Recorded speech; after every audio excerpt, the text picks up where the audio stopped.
Big Boss Malayalam season 7 live update ആണ്. ലൈവിൽ അനീഷിനോട് ലക്ഷ്മി സംസാരിക്കുന്നുണ്ട്. അപ്പോൾ ലക്ഷ്മി ചോദിക്കുന്നുണ്ട്, ഇപ്പോൾ വന്ന പോലെ അല്ലല്ലോ, ഒരുപാട് മാറ്റങ്ങൾ സംഭവിച്ചല്ലേ, വീണ്ടും ഇനി പഴയതിലേക്ക് പോകുമോ എന്ന് ചോദിക്കുമ്പോൾ ഇല്ല, ഞാൻ ഒരിക്കലും പോവില്ല, ഞാനിപ്പോൾ ഒരുപാട് ഹാപ്പിയാണ്, എന്നെ ഒരുപാട് പേര് ഇപ്പോൾ സ്നേഹിക്കുന്നുണ്ട്, അത് മാത്രമല്ല എന്നോട് ആർക്കും ഒരു ദേഷ്യമില്ല. അങ്ങനെ അറിയുമ്പോൾ തന്നെ അതൊരു വലിയൊരു സന്തോഷമല്ലേ, ആർക്കും എന്നോടൊരു ദേഷ്യമില്ല എന്നൊക്കെ ഇങ്ങനെ അനീഷ് പറയുന്നുണ്ട്. അപ്പോൾ ലക്ഷ്മി അനീഷും നന്നായി സംസാരിക്കുന്നുണ്ട്.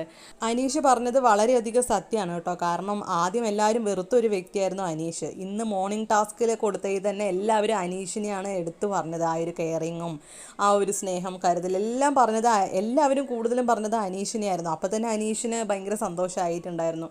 അതിൽ നിന്ന് തന്നെ നമുക്ക് മനസ്സിലാക്കാം, അനീഷ് ആരുടെയും ലൈഫ് വെച്ചിട്ട് ഗെയിം കളിച്ചിട്ടില്ല, അദ്ദേഹം ഗെയിം മാത്രമാണ് അവിടെ കളിച്ചത് എന്നാണ് നമുക്ക് മനസ്സിലാക്കാൻ സാധിക്കുന്നത്.